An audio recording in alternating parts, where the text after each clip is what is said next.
मेरे पास परसों 2 टीकों को लाई थी धन्नाराम जी साई साहब की कि भैया आपके ऊपर कोई कार्रवाई है, इसको लेके आपको थाने में आना पड़ेगा। और मैंने 1 महीना पहले देखी थी, 1 महीना पहले कोई खबर थी, कोई वीडियो थी, कोई विक्रम दामोलिया नाम का है जो यूनिवर्सिटी का छात्र बताता है अपने आप को, जिसकी उम्र लगभग 40 साल है, वो लंबे टाइम से यहीं रह रहा है। उसने मेरे खिलाफ शिकायत दी थी, एक हमारा हम तक कराएंगे, चिंता ना करो।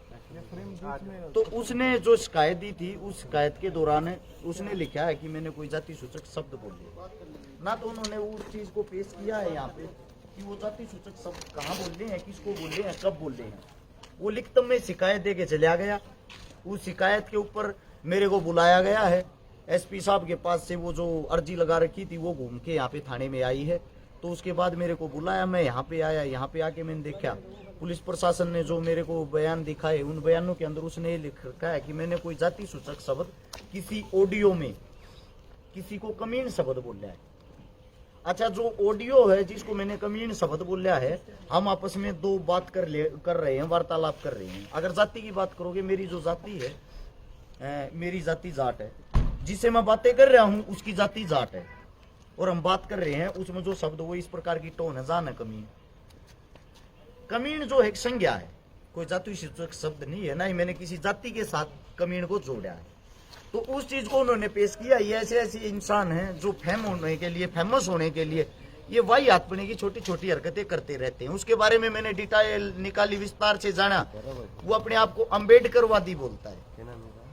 मैं ये कहता हूँ जो अम्बेडकर को पढ़ लेगा वो ऐसी छोटी सोच रखेगा ही नहीं। अम्बेडकरवादी अगर भाई साहब आप हो, आप कहीं ना कहीं चैनल के माध्यम से सुन रहे हो, मैंने जितनी आज तक मदद दे करी है, लगभग मैंने 1300 परिवारों की मदद करी, 200 बेटियों की शादी करवाई है, 25 भात भरे।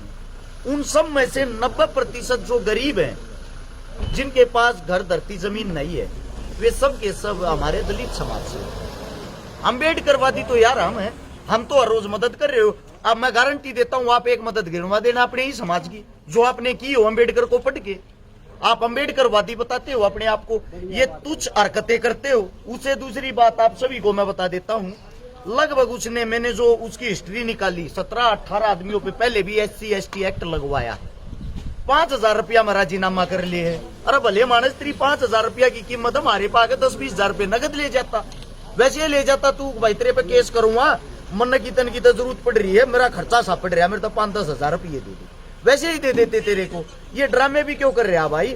हाथ जोड़ के विनती है, ये जो SC ST के एक्ट आप लोग लगवाते हो, अरे कम से कम ये तो देख लो किसको लगवा रहे हो। मैं हर समाज की बहन का भाई बना हूं, उसके पाटड़े चढ़ हूं, उसका बात भरा है। पूरे हरियाणा के अंदर मैं गारंटी के साथ कहता हूं, चाहे और कोई ऐसा काम कोई नेता मंत्री भी कर रहा हो, मैं मेरी टीम पे मेरे भाईचारे पे इसीलिए गर्व करता हूं, कम से कम भाई हमने इस जातिवाद में मत दासो। और कहीं ना कहीं जातिवाद का कीड़ा उसको है। उसने जितने भी इंसानों को केस लगवाया है, सारे केस जाट और पंडित, इन 2 जातियों को टारगेट करता है, इनको वो केस लगवाता है। उसको शर्म आनी चाहिए कम से कम। आप कहां से अपने आप को अम्बेडकरवादी बोलते हो? आपके प्रति हम तो सोच सुधारने के लोगों की कोशिश कर रहे हैं कि ये जो जाति का कीड़ा है ये लोगों के अंदर से मर जाए, और हम सब इंसान है, इंसान इंसान के काम आता है। हमारी सोच यही है, और आप लोग जानबूझ के वो कीड़ा अंदर घुसा रहे हो। ये वही आदमी नवीन के खिलाफ इन्होंने ही ये एक्ट लगवाया था। ये हमारे जो भाजपा पार्टी है उसके जो नेताजी हैं उनके पास बैठने वाले हैं, फिर ये अपने आप को अपना कद ज्यादा बड़ा समझने लग जाते हैं, अपने आप को ही सरकार समझने लग जाते हैं, अपने आप कुछ भी कार्रवाई कर देते हैं, अपने आप कार्रवाई करके ऊपर से प्रशासन पे दबाव बनाने के लिए कॉल करवा देते हैं। प्रशासन ने हमारे साथ बहुत ही अच्छा सलूक किया, बहुत ही प्यार से बातें की, प्यार से हमारी बातें सुनी, और प्रशासन को साफ साफ पता है अरेस्ट शिकारा की कोई गलती नहीं है। अच्छा, अभी जांच में शामिल हुए आप, क्या एविडेंस? जांच में शामिल हुए कोई एविडेंस ही नहीं है। बड़ी बात तो ये है ना, मैं गारंटी देता हूँ, मेरी अगर अब बाइक खूगी, गाड़ी खूगी, कुछ भी खू गया ना, मैं शिकायत करवाने के लिए जाऊंगा। हो सकता है मेरे को इंतजार करना पड़े, इतनी फाइलें पड़ी रहती हैं, पुलिस प्रशासन के पास ही इतने काम रहते हैं। ऐसे ऐसे इंसानों की आते ही तुरंत इनकी सुनवाई हो जाती है। किस लिए होती है? क्योंकि ऊपर से कॉल करवाते हैं बड़े बड़े आकाओं का, बड़े बड़े नेताओं का, बड़े बड़े मंत्रियों का। कल मैं गुगामेडी थाने से आया, वहां पे मेरे खिलाफ शिकायत हो रही थी, FIR हो रही थी, बाई नेम अरेस्ट शिकारा। मैं वहां पे जब जाता हूं, वहां के जो SHO साहब, वहां CI बोलते हैं, उन्होंने मेरे से वार्तालाप करी, उन्होंने मेरे से बातें की, मैंने अपनी लोकेशन दिखाई उस तारीख, ये देखो सर इस दिन मेरे 8 प्रोग्राम थी। और आप में हमारे में 270 किलोमीटर का फर्क है। 270 किलोमीटर में 1 घंटे के अंदर कैसे आ जा सकता हूँ इस वारदात को अंजाम देके। मैंने जब वहां पे सबूत दिखाया, उनका कहना था एसएचओ साहब का वहां के का, अरे हमारे को पता आप इस केस में नहीं है। और जो आदमी था अगले वाला जी शिकायत करता, वो भी आके ये बोले हमारे को पता आप नहीं थे। अरे भाई जब मैं नहीं था तो मेरा क्यों नाम लेते हो, मेरा क्यों समय खराब करते हो। अब कल भी मैंने एक केस में जमानत करवानी है।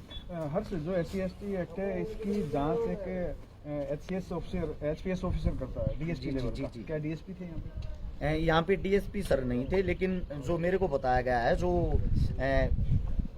जिस चीज की जांच चल रही थी वो SP साहब के पास से ही होके आई है। यानी कि DSP और SP साहब के पास से होते हुए दोबारा से थाने के अंदर आई है कि उनको बुलाया जाए, उनके बयान लिए जाए। धन्यवाद आप सबका।